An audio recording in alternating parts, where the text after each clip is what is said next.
And when you have a smaller size fish, you need less calories in order to survive and to grow.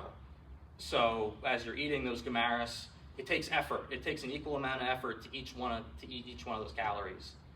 So with those smaller fish, you're essentially seeing that they're smaller. They don't need to expend, because they have much less body weight and body size. Those calories go further.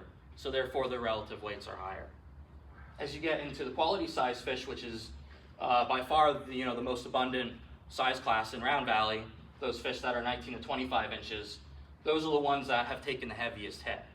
Their average relative weight has been sitting around 77, which is below that 80% threshold that we consider to be problematic. And therefore, that's why we were working on taking action to change the regulations at Round Valley further, to try and do what we can to help improve that population. One of the big things with that is that as those fish get bigger, obviously those lake trout want to try and swap off those Gomaris. They want to swap to be piscivorous. They want to eat alewives. They want to try and eat, any shiners. They want to try and eat, fish because they're a higher calorie content per, prey capture. And the issue that has been in the past is that those alewives haven't been present, so therefore there's no forage base for them to swap to. So they're still stuck on the Gomaris, and therefore burning more calories and not getting as much value from that intake. And therefore, they end up becoming skinnier as a result. And then of course we have our memorable size fish, those 25-inch and up fish. Their relative weights, again, do go right back up to that 88-89% range. So it goes right back up into acceptable ranges. And what I think is going on there is that those fish finally reach a large enough size that they can either start to cannibalize or they can start feeding on, rainbow trout. They have a lot more, they finally have, big enough mouths to be able to eat some of the, larger prey species that are in Round Valley at that point. So therefore, they're able to get their weights back up. But of course, the big problematic area is that area of those quality size fish. And if you look at the comparison between pre-refill and post-refill, you can see that those numbers haven't really changed that much yet. Those overall averages seem to show that there really hasn't been much of an impact on the lake trout population yet, even with this big return of alewives yet. However, there's something there.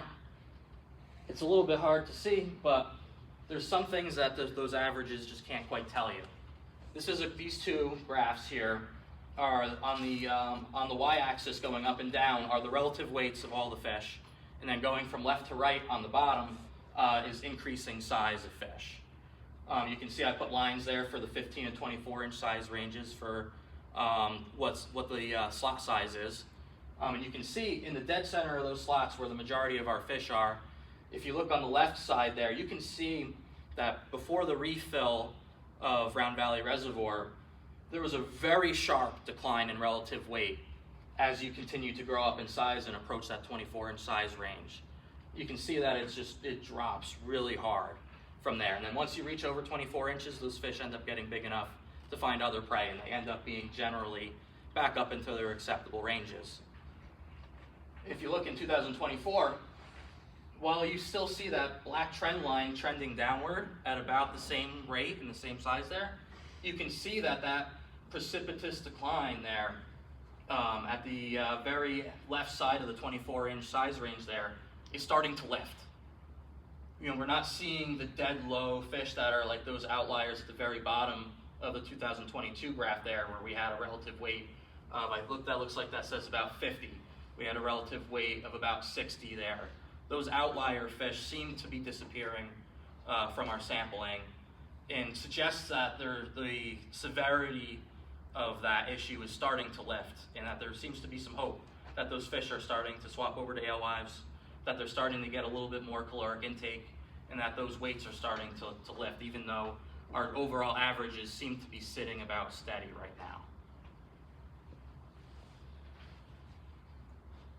So here's a couple graphs going into some stomach content analysis here. On the left side here, those first three columns on the left are all our stock size fish. And those are, then the three columns represent sampling events in 2022/2023, 2024, and then 2025.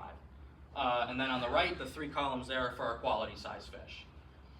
What I really want to focus on is the stock size fish, so I'll just wait on for that for a second. But I just want to mention that if you look at the quality size fish, you can see that there's been a really high percent of that white there is all empty stomachs there. One thing that I wanted to mention that I don't want you guys to be alarmed at seeing that rate of empty stomachs increase in quality size fish, just because a lot of those quality size fish are coming off of our spawning grounds on the dams when they're not really feeding. So we're not really expecting